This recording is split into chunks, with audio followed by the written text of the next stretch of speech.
అందరికీ నమస్కారం అండి. ఆంధ్రప్రదేశ్ రాష్ట్ర ప్రభుత్వ ఉద్యోగుల పెన్షనర్ల తాజా సమాచారం. పెండింగ్ బిల్లులు సీఎస్ దృష్టికి అయితే తీసుకెళ్లడం జరిగింది. ముగిసిన సీఎస్తో భేటీ అండి. సీఎస్ కీలక నిర్ణయాలు ఈ వీడియోలో వీటన్నిటి గురించి పూర్తి వివరాలు అయితే తెలుసుకుందాం. ముందుగా వీడియోని సపోర్ట్ చేసే వారందరూ కూడా వీడియోని ఒక లైక్ చేసి మీ తోటి ఉద్యోగ మిత్రులకు వీడియోని అయితే షేర్ చేయండి. ఛానల్ని ఫస్ట్ టైం కనుక విజిట్ చేసినట్లయితే తప్పనిసరిగా సబ్స్క్రైబ్ చేసుకుని పక్కన ఉండే బెల్ సింబల్ని యాక్టివేట్ చేసుకోండి. ఓపీఎస్ని అమలు చేయాలని సచివాలయంలో ర్యాలీ.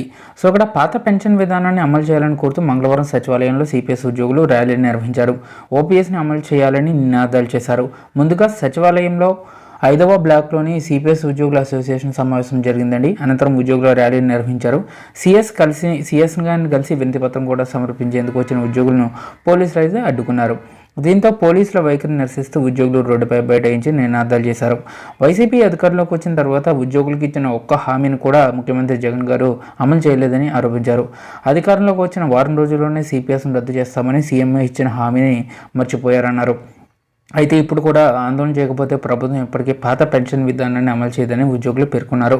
ఓపీఎస్ని అమలు చేయాలని కోరుతూ సిపిఎస్ ఉద్యోగుల సంఘం నేతలు సిఎస్ జవహర్ రెడ్డి గారిని కలిసి వినతిపత్రం అందజేయడం జరిగిందండి.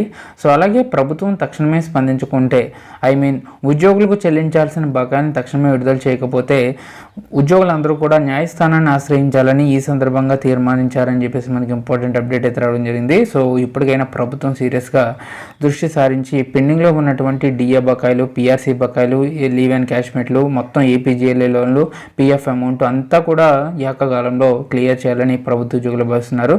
సెక్రటేరియట్ ఎస్సీ ఎస్టీ ఉద్యోగుల ప్రదర్శన. రాష్ట్ర సచివాలయంలో సెక్రటేరియట్ ఎస్సీ ఎస్టీ ఉద్యోగుల అసోసియేషన్ ఆధ్వర్యంలో మంగళవారం ర్యాలీ చేపట్టడం కూడా జరిగింది.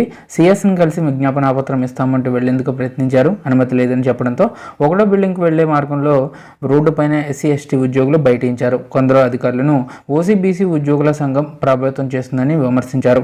ఇప్పటికే వారు సచివాలయంలో ర్యాలీలు కూడా నిర్వహించారని, ఓసీబీసీ ఉద్యోగులు కావాలని కొందరు ఉద్యోగులు నమ్మించి ర్యాలీలో పాల్గొనేలా చేశారని మండిపడ్డారు. అయితే ప్రమోషన్లపై మిడిల్ లెవెల్ ఆఫీసర్స్ రిపోర్ట్ సరిగ్గా లేదని, కాబట్టి సీనియర్ ఐఏఎస్ల కమిటీని వెంటనే వేయాలని విజ్ఞప్తి చేయడం జరిగిందండి. ఇక సచివాలయంలో స్నేహపూర్వక వాతావరణం తిరిగి తీసుకురావాలని విజ్ఞప్తి కూడా చేశారు.